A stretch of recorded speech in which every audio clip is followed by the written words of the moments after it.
नमस्कार मित्रांनो, कसे आहात सगळे? स्वस्त आहात ना आणि घरचंच खाताय ना? मसालेदार कॅफे बाय पायल या आपल्या चॅनलमध्ये तुम्हा सर्वांचं खूप स्वागत आहे। सुट्ट्या चालू आहेत, त्याप्रमाणे आम्ही सुद्धा वेकेशन एन्जॉय करायला गेलो। कुठे गेलो होतो त्याचाच व्हिडिओ आज मी घेऊन आलेली आहे। चला तर मग वेळ न घालवता सुरू करूया आजचा व्हिडिओ। पुढे जाण्याच्या आधी तुम्ही आपला चॅनल मसालेदार कॅफे बाय पायलला अजून सबस्क्राइब केलं नसेल तर नक्की सबस्क्राइब करा। तसेच मित्रमैत्रिणी नातेवाईक यांच्याबरोबर शेअर करा आणि कमेंटमध्ये मला नक्की लिहून सांगा की तुम्हाला आपले व्हिडिओज कसे वाटतात ते।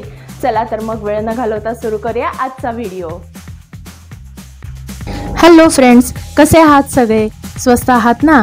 मसालेदार कॅफे बाय पायल या आपल्या चॅनलमध्ये तुम्हा सर्वांचं स्वागत आहे। आज आहे आपल्या गोवा येथील डे 2 आणि आज आपण बघणार आहोत ॲग्वाडा फोर्ट, त्याच्यानंतर डॉल्फिन राईड, त्याच्यानंतर आपण गेलेलो आहोत वॅक्स म्युझियममध्ये आणि तिथून पुढे पण काय काय मजा केली ते आपण आज बघणार आहोत। तर आपण आत्ता आहोत ॲग्वाडा फोर्टमध्ये। एंट्रन्स करताना तुम्ही बघितलंच की किती मस्त स्वच्छता होती आणि मोठं ग्राउंड आहे त्याच्या पुढे आणि ते एकदम वेल मेंटेन्ड असं तुम्ही म्हणू शकता बगीचा असा आहे तिथे। आणि तिथून पुढे गेल्यावर हा फोर्ट आहे, हा वरती आहे, त्यामुळे आपल्याला पायऱ्या चढून वरती जावं लागतं, पण फोर्ट एकदम खूपच छान आहे। तसं बघायला गेलं तर आपल्या महाराष्ट्रातले सगळेच गड किल्ले किंवा आता गोव्यातला सुद्धा हा किल्ला अतिशय सुंदर आहे। फक्त एवढंच आहे की इथे प्रत्येक किल्ल्यावर जेव्हा जेव्हा इंग्रजांनी किंवा इथे कदाचित पोर्तुगीजांनी हल्ले केले असतील त्या ह्याच्यामध्ये हे किल्ले एकदम उद्ध्वस्त झालेले आहेत। पण हरकत नाही, आपण बघतोय हा ॲग्वाडा फोर्ट, ह्याच्या ना तिन्ही बाजूंनी पूर्ण मोठा असा समुद्र आहे आणि अगदी अथांग असा सागर आहे। हा आपल्याला समोरचं पटकन दिसत नाही असं वाटतं, आपल्याला समोरचं काही दिसत नाही असं वाटतं, अगदी न संपणारा असा हा सागर आहे। आणि एका पॉइंटला तर असं वाटतं की सागर आणि आकाश, जसं आपल्याला कवितेत बघायला मिळतं तसं सागर आणि आकाश एकत्र झालेलं आहे। तर हा आहे ॲग्वाडा फोर्ट। जवळजवळ आपण ह्याच्या तटबंदीवरूनच आपल्याला बघायला मिळतो, खालती सुद्धा जायला मिळतं, पण तिथे खालती बघण्यासारखं काही नाही आहे सुद्धा इथल्या सरकारने अतिशय वेल मेंटेन केलेलं आहे। इथे लाईट हाऊस आहे, तसंच इथे ही मोठी पाण्याची टाकी आहे, कारण हा फोर्ट वरती आहे, त्याचप्रमाणे तिन्ही बाजूंना प्रचंड मोठा असा सागर आहे, त्यामुळे पाण्याची कमतरता तर जाणवणारच, त्यामुळे इथे मोठी अशी टाकी आहे। तसंच आपले नॉर्मल जसे आपल्या महाराष्ट्रातले किल्ले असतात महाराजांचे तसाच हा पण किल्ला आहे। सगळीकडे बुरुज आणि मग तोफांसाठी जे छोट्या छोट्या खिडक्या आपण म्हणूया असतात ते असाच हा किल्ला आहे।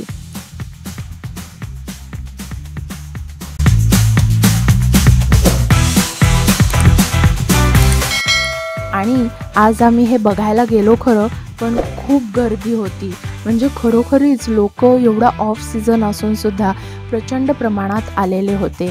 आणि तुम्ही बघताय ना, मी मगाशी म्हटलं तसं अथांग असा सागर आहे। एका पॉईंटला आपल्याला खरोखरीच असं वाटतं की सागर आणि आकाश एकत्र झालेलं आहे, पण समुद्र एकदम शांत आहे, खूप सुंदर आहे, बघण्यासारखी जागा आहे।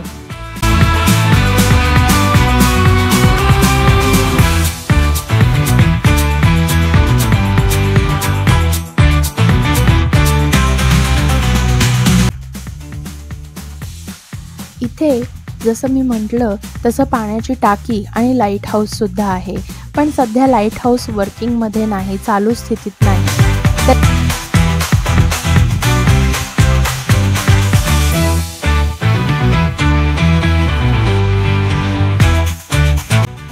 त्याच्यानंतर ॲग्वाडा फोर्टवरून आम्ही जवळच असलेल्या डॉल्फिन सफारीला गेलो। डॉल्फिन सफारी पण खूप छान होती।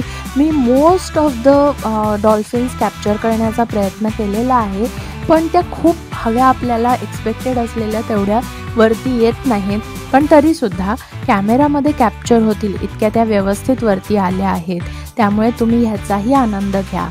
तुम्ही बघताय ना, छान मोठ्या अशा बोटीतून आपण जायचं, आजूबाजूला मस्त अशी नारळाची झाडं आणि समुद्र, बस अजून हवंय काय? गोवा म्हटलं की हेच खरं त्याचं सौंदर्य आहे असं मला वाटतं।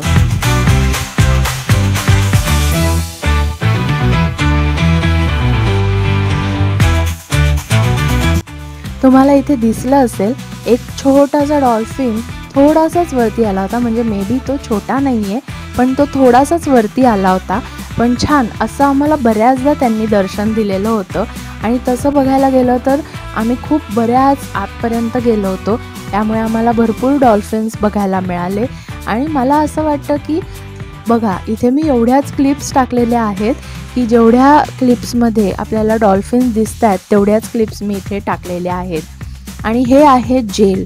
आता हे चालू अवस्थेमध्ये नाही आहे, पण एकेकाळी जे मुजरिम म्हणजे जे चोर वगैरे असतात त्यांना इथे ठेवलं जायचं। आणि हा आहे बंगला, सुप्रसिद्ध हसीना मान जाएगी या पिक्चरमधला हा बंगला आहे।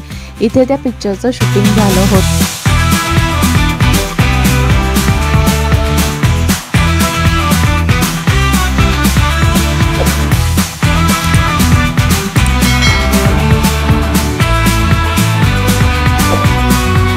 त्याच्यानंतर आम्ही गेलो जवळच असलेल्या वॅक्स म्युझियममध्ये आणि इथे सुप्रसिद्ध लोकांचे वॅक्सचे पुतळे हे ठेवलेले होते।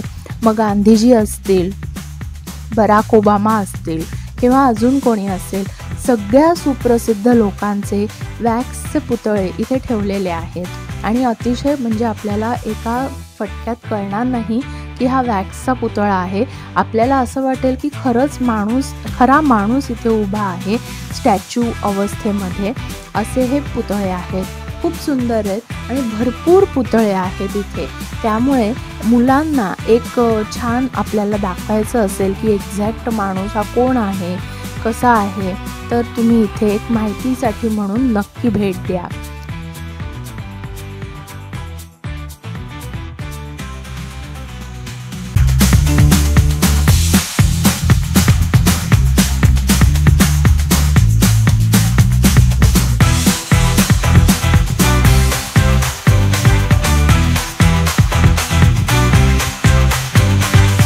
ही छोटीशीच क्लिप मी ॲक्च्युली काढली, ती आहे इथे 3D शो होता, कार्टूनचा 3D शो होता। अगदी छोटासाच होता, 5 मिनिटाचा पण नव्हता, पण खूप मस्त होता, मजा आली। 3D असल्यामुळे मग ते पाण्यातून जाताना किंवा आग वगैरे असं काय काय जे होतं त्याचा ॲक्च्युअल फील येत होता। त्याच्यानंतर तिथूनच पुढे गेल्यावर इथे छान असं मोठंसं ॲक्वेरियम आहे आणि तुम्ही हे बघताय हा ॲक्वेरियमचा ॲक्च्युअल एंट्रन्स आहे। आणि एंट्रन्सला त्यांनी एवढा मोठा छान असा पॉन्ड बनवलेला आहे आणि त्याच्यामध्ये छान छान असे मासे वेगवेगळे सोडलेले आहेत।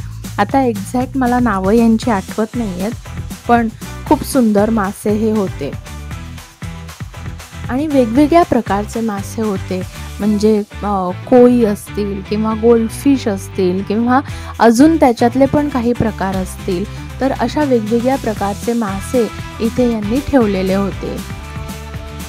आणि या प्रत्येक टँकमध्ये ठेवलेल्या प्रत्येक माशाची त्या टँकची अतिशय व्यवस्थित काळजी घेतलेली होती, त्यामुळे सगळे मासे खूप फ्रेश होते।